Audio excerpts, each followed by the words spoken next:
Good night, fellow punchers. The clock on the wall says 9:50. 10 minutes away from 10 o'clock on Tuesday night. Back with a few for tomorrow after a good enough day that could have been better if I left my plans alone last night, but I had Vindabala picked out. We tipped him in the same race last year and backed him the last day, finished fourth for us, got her each way money. But I thought the other one would have a better toe and be tuned up for today, but that wasn't the case. And Vindabala was 8s or 10s last night. I think won it 13-2 or something, which would have made it a right day with 3 good price winners, because Greek Flowers got us off to a great start for a second time, good price. SP'd at 9-1. Love the extra distance and the ground. It's entered again, I think, on Sunday in the Curragh. So we'll wait to see, will that be just carrying a mandatory penalty? Probably will be, if it goes. And Alfalfa, we got the money even though it was disqualified. That was 5-1, and it was 6s originally last night. But what I must say is, that's why this morning I was late out of the traps, and I came up and my 2 eyes were full of sleep. It must be 3:30 or 4:45 when I went to bed after watching the Breeders' Cup live draw, and then I watched other videos after it to get a head start on the weekend, which will be 2 big nights. Well, particularly Saturday night will be a big night. Long-time followers will know that I used to go to the Breeders' Cup years ago, and I'll try and do the best I can for the punchers every year. We had the other one then, which off favourite, what could have been. Didn't run us through race because it's better than that. It was a horse that was in my tracker since it won over hurdles last year. On the jumps, Nocte Velatus was 11-2 last night, so that was third.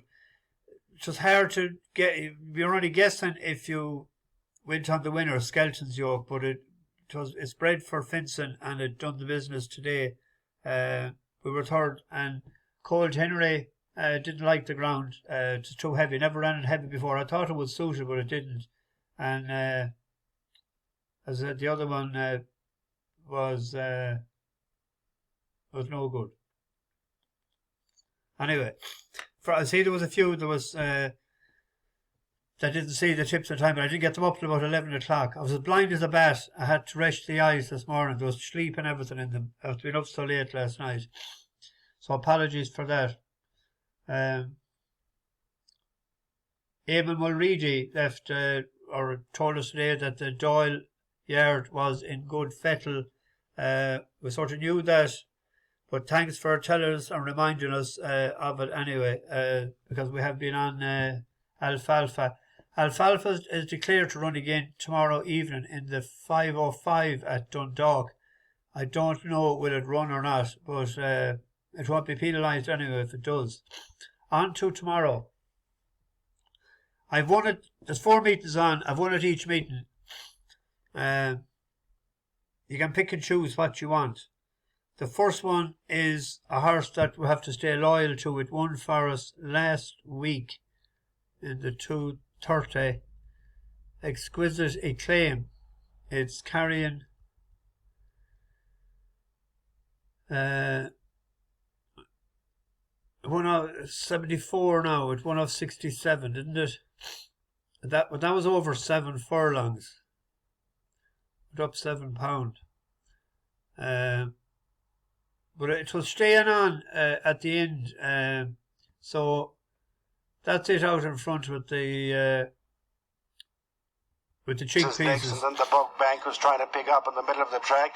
Exquisite Acclaim isn't home yet. International Lady is the challenger. These two, a couple of lengths clear of the Bog Bank. Princess Raj, Blackcastle Storm running on as Lasting Peace and Rocky Dreams. It's head-to-head. Exquisite Acclaim on the near side of International Lady in third place, few lengths up. He wasn't stopping It was power of money for him last week because everything sort of fell right from him. It was an apprentice handicap. Now this is a bit better of a race. But it's an each way price. It was 5-1 earlier. 9-2, 5-1, paying 4 places. Back at each way, loyalty bet. On to Lingfield. There's a trappy little fare, 5 furlongs, but a horse that we backed before when it was second, Bedford Flyer, rated 86. Now this is the first time it's back down to a class 4 since it was last in a class 4 of 86, which it won.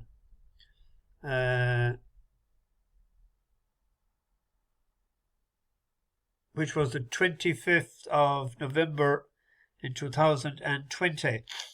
And it scooted off just 2-1 second favourite. The favourite actually was the Nelson Gay that was second. And he scooted off in front. Lewis Edmonds was on him. And he wasn't for a catching. He went up £5 for that. And it was on over 100 in a few times. It has been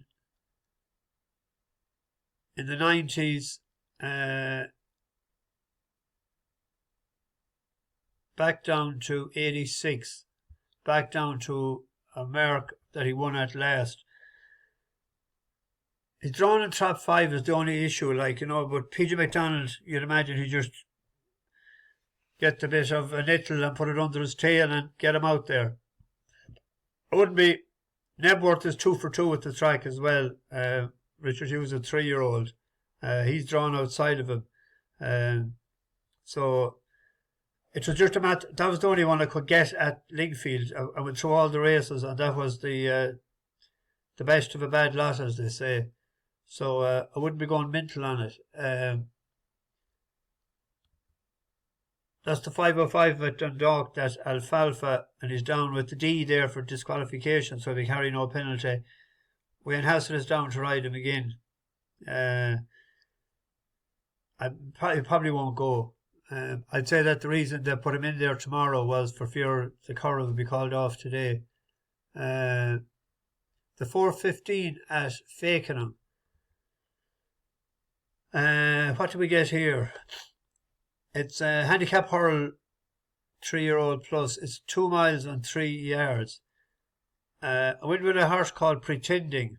I hope he's not pretending tomorrow. Or it's a she, actually. For Lucy Wadham. And she's 2 for 6 in the last 14 days. 33%. Bryony Frost in the irons. This used to be rated 80 or 78 when it was with Mark Prescott. So put 40 on top of that. You'd be saying it should be sort of 180 and 120 horse. It's 103. The last time it ran, it was in a good class race in Cheltenham in the juvenile final. And it was 16 into 17-2. You can just barely see it on the second. It's on the left. It's behind this horse here on the left, and it had been way behind. It actually started the race maybe 5 lengths behind the pack, but you gave it a nice little ride. 5, 6, 7, 8.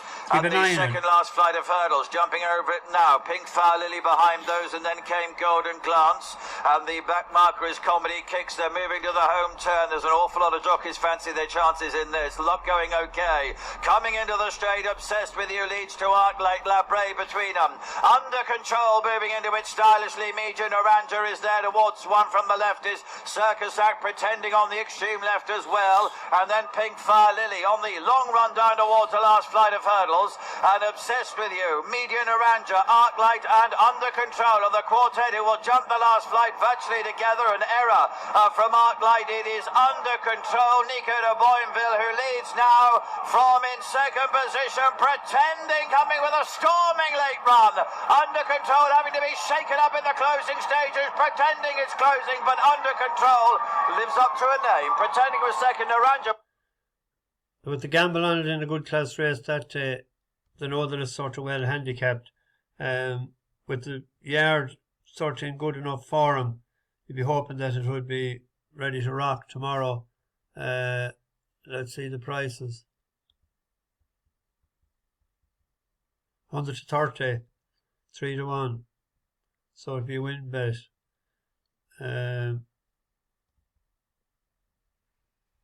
Jubilee Gold with the good doctor, the vet doctor.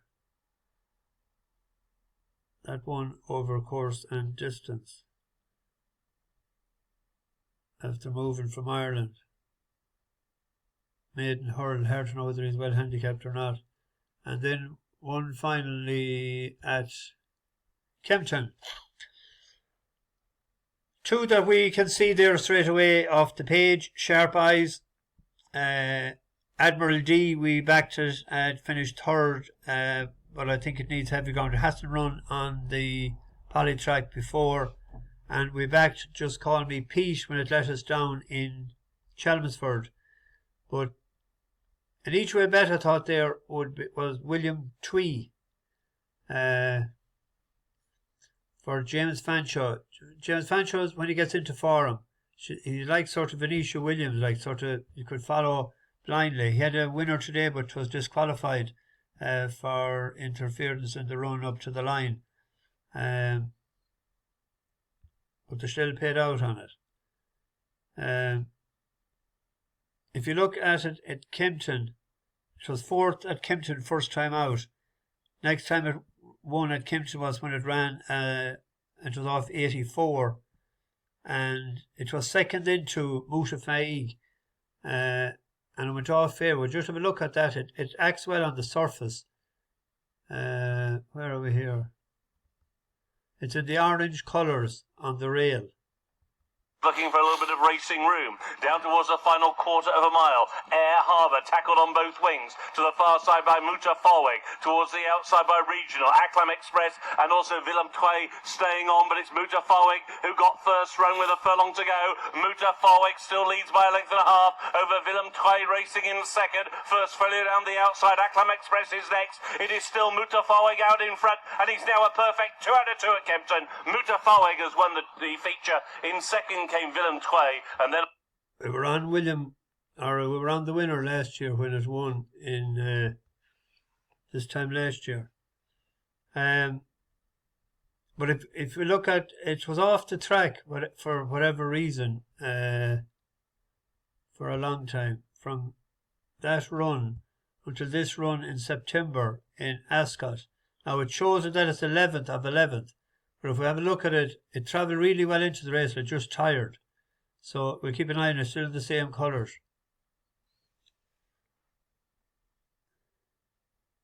The orange colours on the right hand side. Beggar at the moment, red, white and blue challenging Redemption Time. Then another investment, Reminders trying to get going, Vicente coming into it, and so too Dark Trooper towards the stand side. They're inside the final furlong, Redemption Time, Vicento, another investment in Dark Trooper. Inside the final half, it's Redemption Time from Dark Trooper and Vicento. It's Dark Trooper getting up near side, Dark Trooper! Dark Trooper got there to beat Redemption Time, Vicento. Then another investment followed by... He didn't run too bad there, even though he's 11th of 11. He can say, 7 lengths or something, but the fact that he wasn't too hard on him. Just Call Me Pete is you know, it's. I hope it doesn't come back to bite me like it did today. But I'm only handicapping on the races ran, and if I had never backed them. But I was disgusted with myself today when I went off Vindemala, because went with Jacinda Russell ages ago. I used to be back on that, and it was with Chad Collier, wasn't it? Not us. Here's the thing.